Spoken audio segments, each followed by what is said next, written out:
Life is a bridge, build no house upon it. It's a river, but don't cling to its banks. It's interesting. You're on a journey. This weird old man told you all that. And many other things I've already forgotten. What does it mean? A journey to where? He told me I couldn't go talk to him again. That he would enlighten me. Maybe he's gonna like Buddhism.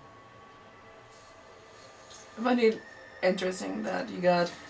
I've always believed that he's a god. Sorry. Who but became a Christian. Bjorn still. True Viking. True Viking. And we got Vitsa who's turned towards Buddha. He's looking. He needs an answer. He needs a way to follow. Thank you. So when do you plan to sail to York? We should wait until the spring. And after the birth of my divine child. Stop it. Why so cynical, dear brother, huh? Cynicism poisons your mind, brother. Eventually you can't see the good in anyone or anything. Can't you see that Frantis now looks more like Freya, the goddess of fertility?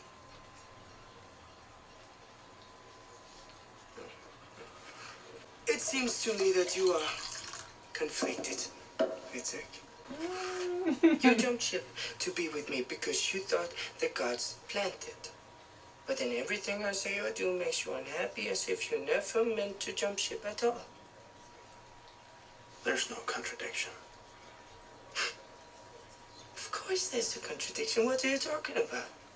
There's no contradiction because it's possible that everything is part of the one.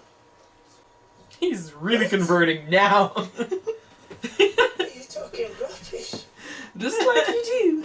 You know, I've often... Ivor looks like a kid playing make-believe, you know? He's playing pretend. But he's playing so much that he started believing in his pretend. And he's just disappointed that his brother doesn't buy into all this shit. But I think he truly believes he is a god, which is sad for him. Should have arranged a sacrifice. I have to do something for myself. I don't belong here. Do what? I want to take Kattegat back from Alva. It's a goal. It's a goal. How? You have no army. True. But King Harold has. No. I'll persuade him to attack Kattegat with me. Oh, man. I remember something my husband told me. King Harold had told them that after their attack on Wessex, they would both return and attack Kattegat together. So that's the plan, but Then he will listen to me. teaming up with a herald? He will just kill you.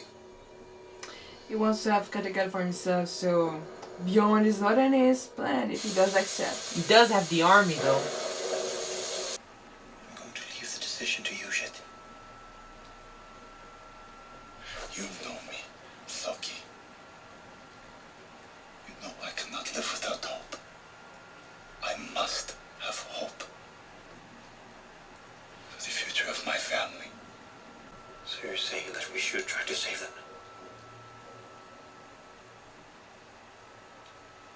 Yes.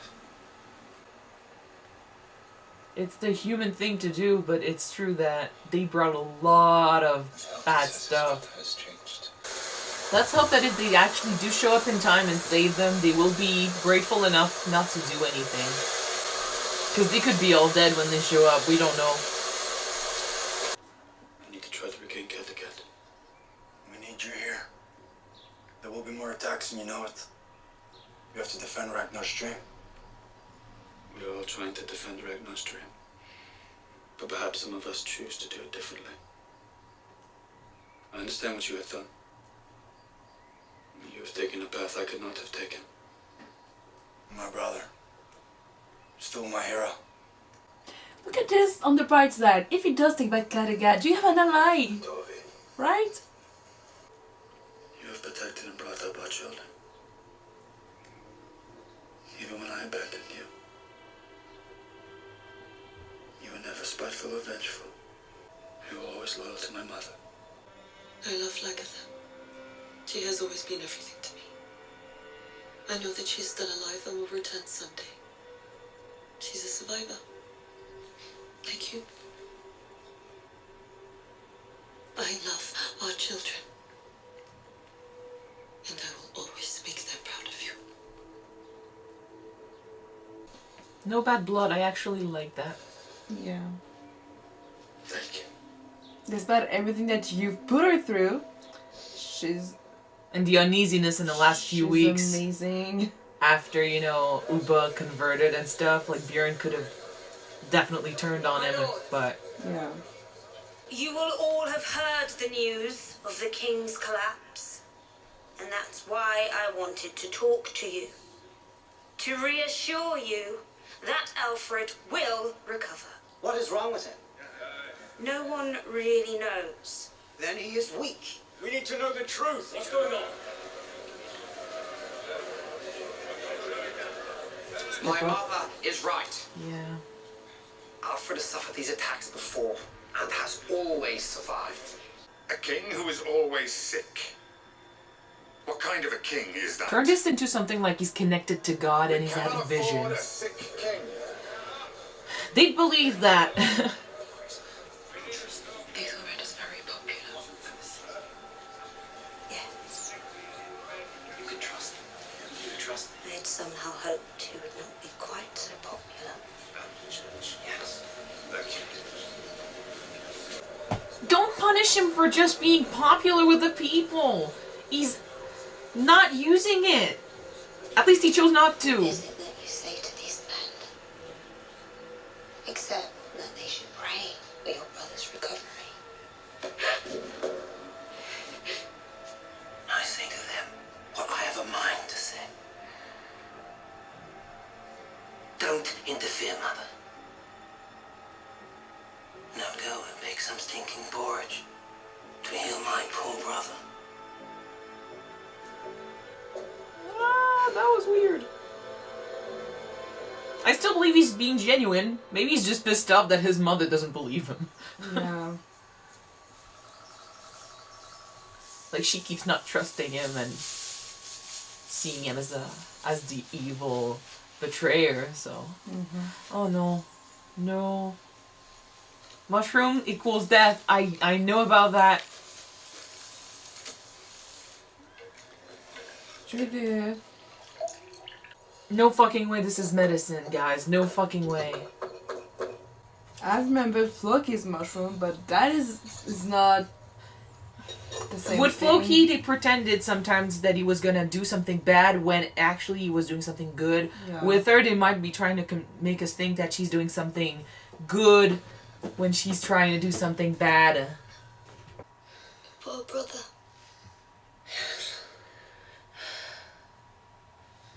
If you died, would you be king?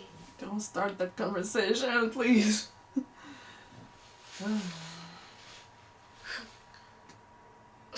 She seems more happy Then about I hope he that. dies. Fuck off! Girl.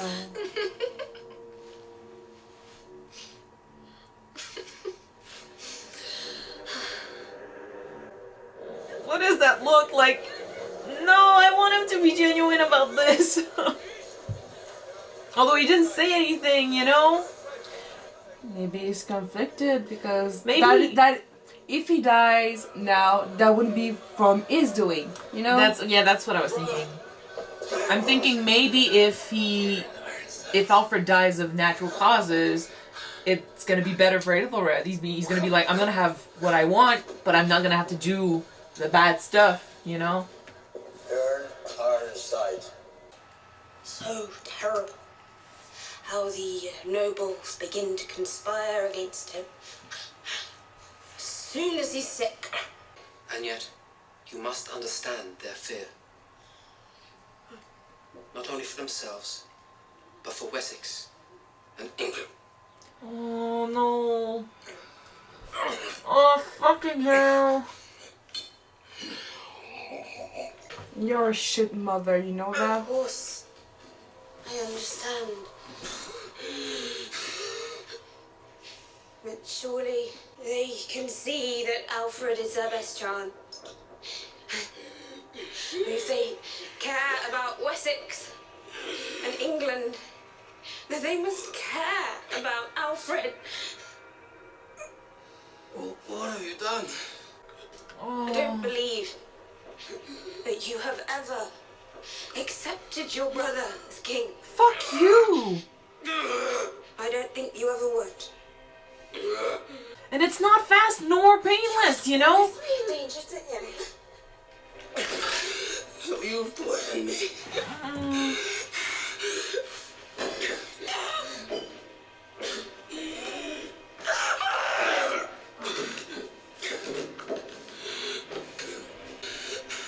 What kind of mother are you?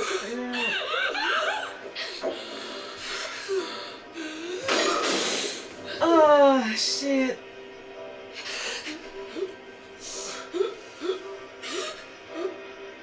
Fuck off, don't fucking touch him. You don't deserve to be there. Do you think that Alfred's gonna forgive you for killing his own brother now? She can lie about this.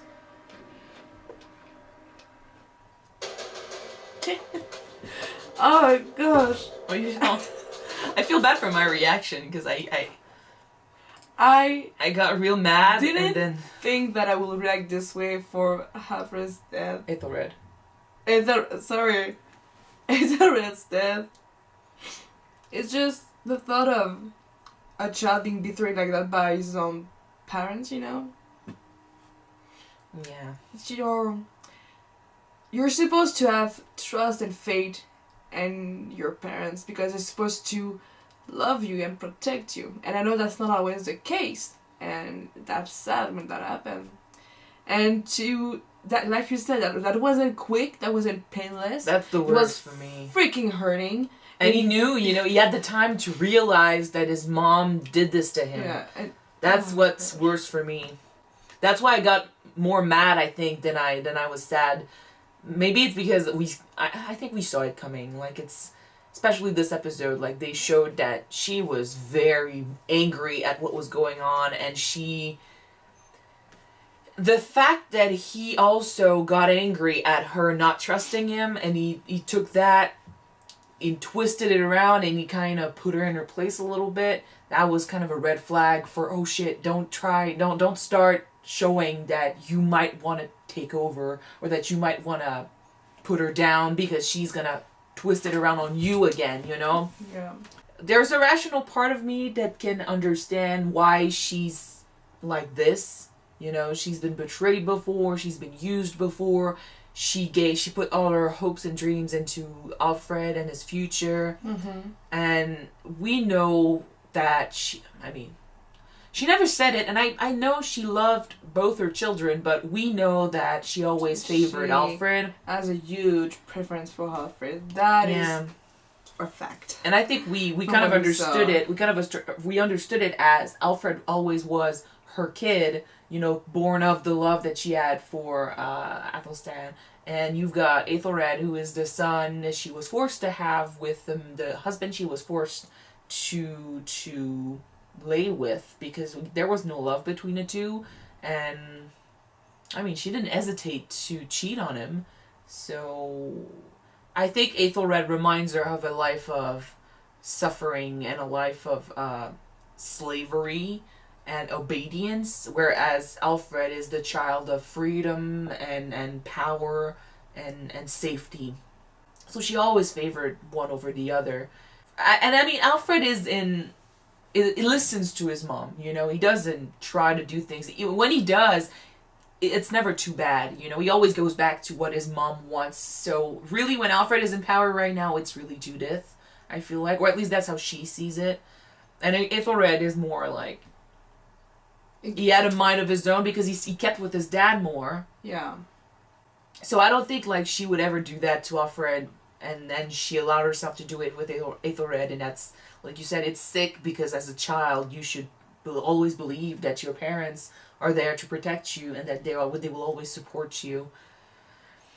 The anger and stuff for learning that Aethelred wanted to betray Alfred, and the mistrust, thinking that there was no way he could change his mind, I understand, but it doesn't give her the right to do whatever she wants to do this to him, especially, you know, going against Alfred's wishes. Like, she took the opportunity because he was sick. He wasn't, you know, responding. She took the opportunity. And him being sick is the worst timing ever because, again... if he dies, you got no king. I mean, and it's not like I don't see Aethelred as having a potential for betrayal, because especially in this episode, like the last episode, he was really helping Alfred, but in this episode, he gave some looks, and when his wife was saying, "Oh, if he dies, you'll be king," well, I wish he'd die, you know. We saw him thorn about what she said, and with the reaction of his mother, because she still said nothing. Didn't trust him because he was technically with the plan to put Alfred out of the throne. I think, but I think we were right, and like we thought, maybe he is against killing his brother. But if he dies, if he is too weak, you know, he's not. I mean, he will be sad. I think he genuinely loved his brother, but I think, like we said, if it happened naturally, and if Alfred was really too weak to survive, because he has been sick several times, like I can totally understand why people would be wary about that, because you have a king who could fall any moment, and he doesn't have any kids now, so... Yeah. And to Judith, your son is king since a short time. He's been king for a short time. Yeah, a short time. And maybe in 10 years people would love him and fearful for his life if he was sick, but it's not even a year yet, you know? I mean... I can understand, and with people who wanted to put him out of his role as king, you need to give them time to believe in Alfred. Yeah, but the thing is, it wasn't rare, especially in wartime when you've got enemies attacking and stuff. It wasn't rare to have people rebel because they believe their king is not strong enough. So they just dealt with the first rebellion, and now he's sick, and some people start, you know, questioning his strength, so obviously that could lead to another rebellion. And she genuinely doesn't understand why people would not support him, because she sees him as the perfect kid who could be the perfect king because he was taught by Egbert, the guy she loved, and he's, you know, the son of Athelstan, so he's got that on his side. You know, she doesn't see anything bad with Alfred. There was no surprise, though. I think, I mean, for a few episodes now, ever since we knew he was a betrayer, and especially when they learned about that, I knew something was going to happen. It's just, I wish it didn't happen this way. Yeah. I want to talk about the fact that they're in the settlement right now. I really hope that it's going to work. Because from what I just saw, Ubba seems to have a good relationship with the people living there, and it's a plus that he's a Christian with Thorby. He literally shook hands with the priest. That's a good thing. And I really, you know, it gave me a warm feeling to have Ragnar's dream become a reality again, and this time with a king who's hopefully not going to do anything against him, because I do trust that Alfred was genuine with that. So for once, everything is going well. It's theirs. They have the rights to it. If Bjorn do in fact take back Kattegat, all the better. They're gonna have technically an ally on the other side. Because that was another thing I really enjoyed. That entire conversation between Ubba, Bjorn, Torvi was full of nice feelings, you know? Genuine trust and happiness and understanding. Because Bjorn could have gone both ways, you know? He could have gone that path, the path he chose, or the path of anger and resentment, because he did feel left out, and now he's lost his mom as well, you know, wherever she is. But I love that he said he understood why Ubba did what he did, but that wasn't for him. Exactly, and it's totally all right, you know. He's got his religion, he believes in his gods, and Ubba didn't see a future following his own god, so I think he's going to see a future following the Christian god. And you've got Fitzek apparently finding, you know, a path in Buddhism, so it's good for them. I really like that they're all going their own path, you know, choosing their own way. Yeah, and there's, so far at least between these two, there's no resentment. At least that's not how I read that scene, you know. I think it's a sign for a bright future, maybe for Ubba with this settlement, and a good future for Bjorn if he defeats Ivar and Kattegat. Now I don't know what the bright future for Ivar is going to be if he loses, but we'll see. He doesn't intend to go back to York soon enough. I don't think it's gonna go before and after that. Who won? Yeah. Well, he's waiting. Ivar is waiting for her to give birth. So the question is Bjorn gonna show up in Kattegat with Harold first, or are they gonna leave for England before that happens? And they're waiting, but I'm guessing sailing in winter is not a good thing. No. So maybe they're all gonna wait and they're all gonna face each other. Usually you're not supposed to because of the weather. Yeah, exactly. That's why the race is in summer. This episode felt like it was about questioning yourself, questioning, you know, what next after this? Like, where do I go?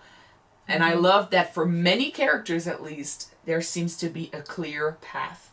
And I love that, even though Ivar called Witzig, you know, crazy, I kind of like that he saw some hope. Maybe he saw something. And to me, the way that he talked to Witzig, speaking of Ivar, it looks to me that he's so hardly trying to convince his brother that, oh, please believe in what I believe. Look, my wife is looking like Freya. She's a goddess. My child is a freaking god too. Which is believe crazy. in what I believe, please. And he looks so sad when he doesn't. And that's exactly why I was saying he looks like a child trying to play pretend. Yeah. And when his brother doesn't want to play with him, well, he feels rejected. Well, I think that in his mind, if his brother believes that I acknowledge that you're a god, Ivar, and what you're saying is true, then it's true, you know? Because that would be the ultimate recognition if his one brother believes in what he's believing right now. Yeah. We'll see where they go, but I like that Witzig is maybe on the way to finding something to believe in. Something to follow, because he's been lost for a lot of time. Ivar, it's getting to the point where I no longer enjoy seeing Ivar right now, because every time I see him, it's to see him say some other crazy shit about him being a god, which I know is not true. So yeah. It's true that what I loved about him was his sharp mind, his strategies, his tactical plans, and the way he was acting before. But Freydis, you changed him. That's the thing. Every time we're with Ivar now, I'm mixed between feeling, you know, pity for him because he is being manipulated, and just feeling not disengaged. What's the word I could use here? Disconnect. Nah, maybe just not interested, but something in these waters where I don't really care for where this is going, because every time I see him, I only see her puppet. I don't see Ivar. I see her puppet, and it's too sad, you know, because even though he could go crazy at times, he had a bright mind, you know, he was a great strategist, he was a great fighter, and now I see him being manipulated by her. It's true that the way that you say that he's his puppet. Her puppet, yeah. Yeah, he's our puppet, sorry. You remember that Freydis was sitting and she got people tending to her, flattering she's pregnant. her. Yeah, she's pregnant, but it's like, I'm on my throne, people do what I ask them to do. You know, she's doing whatever the hell she wants to do. Like, the thing is, I actually look forward to maybe him leaving and going to England and doing something. But if he keeps saying that shit about him being, you know, an all-powerful god, which he could keep, you know, he could keep saying that. An old baguette, come what? He could still, I mean, he could believe that I actually preferred when he was saying he was favored by the gods, because it's intense to see him, you know, face the attacks without doing anything because he believes he's special. That's one thing. Saying he's a god and saying his kid's a god and stuff like that, it's just, it's a joke, you know? So I kind of look forward to him leaving her behind a little bit, going somewhere else. And I really hope he learns. I mean, it's going to destroy him, but I do believe it's gonna be better for him if he learns the truth and does something about it. I mean, okay, I have a question for you. What do you think looks more awesome, technically? That you achieve so much as a mere human, or so much because you were a god? The first one. The first one? Ragnar kept saying he wasn't, they kept saying he was a descendant of Odin, but he, as a human being, as a mortal, did so much stuff that they still say his name around, they still think about the guy. His kid can go wherever they want, say they're Ragnar's son, and they are being respected. Speaking of that again, Magnus! Oh, wait. Let me finish that with Ragnar first, but okay, go he ahead. did so much as a human being that people started believing he might actually have God, the blood of the gods inside of his veins. Yeah. That's something. If you just show up, you do nothing. Well, he did some stuff, Ivar, but he did nothing to that extent yet. And he shows up and with his, small achievements, and he says, I'm a god, believe me, and that's it. Where's the pride? You just showed up one day and started saying nonsense, and people believe you because otherwise you're gonna kill them. Yeah. So, people didn't reach that conclusion on their own based off of your achievements. They went to that conclusion because that's the only thing they can believe now. You're not giving them a choice. So, yeah. I don't know. Magnus is funny. Speaking of Magnus, every time that I see him on screen, he's like, "You're my brother, and I'm Viking." It's just, in his mind, all that matters is he's Viking. He's Viking. I feel like... And to me, it's like, you just said that, he is a son of Ragnar, and you're gonna have open doors for you. Like, King Edward was saying that I have one of Ragnar's son, I'm gonna do great things now. I felt happy about that, by the way. Because I feel funny when I watch... It's like a cheap trick. You're playing a game and, I gotta son of Ragnar, I'm gonna win now. That's the thing. With Magnus, I feel like when I was watching that scene where he says, who cares about what happens next, I'm Viking and I've got my brother. I'm like, dude, the thing is, I think he's a child who went his entire life wishing to be recognized, and now that it's happening, everything is fine, but he has no idea of the politics back there. He doesn't know how everything works, how power is being handled, He's been in battle, so he knows about battle, but there's a lot of games being played behind the scenes. Yeah, it's not just battle being Viking, you know? Like, there's more to it. He doesn't know, and I mean, there's still so much chance for betrayal here, because Harold doesn't... I think Harold wishes he could be Bjorn. Bjorn can have any woman he wants. Every time he shows up, people change sides and, are with him, which is, I mean, it happens so fast, it's almost unbelievable. Again, with Harold and Bjorn, you saw that look that he gave when he saw Bjorn with that's what I'm saying. I feel like he's jealous of what Bjorn has, because Bjorn never loses a battle. Bjorn has a reputation. Bjorn shows up somewhere, people just want to follow him. He shows up with a new woman every couple episodes, And Harold keeps losing everything. So, I don't know. I don't think... I mean, right now, having Bjorn on his side, it's like having two sons of Ragnar. People are going to follow him. That's great. But then what? Be favored by the cats now. Yeah, but if they win, if they beat Ivar, who are they going to follow? True, never mind. He wasn't favored by the god. He had Ivar and Vixek in the first place. Oh yeah, they won. Sorry. Yeah, it's gonna be fine. Never mind. Winning a battle is one thing, but you have to think further than that. You have to think of the games. True. Who's gonna take control of Kattegat after? It's not gonna be him if there's like two sons of Ragnar showing up. True to that. Anyway, I say we jump to the next episode because it's been a long conversation, and I need to wash off, that resentment I've got against I need to Judith. know if Alfred is gonna be okay, and if he learns what his mother did to his brother. Oh, he's gonna be okay. He's woke up from that before. Is he gonna be okay with what happened to Aethelred? I don't think so. I don't know. So, we'll see. Alright. Thank you guys so much for watching this episode with us. If you want to see the next episode right away, it's going to be on Patreon soon. Check it out. The link is in the description. Yep, so don't forget to subscribe if you want to watch it now. And if not, wait for the next one to be out on YouTube, which will be next week or soon. So, see you then, guys. Bye.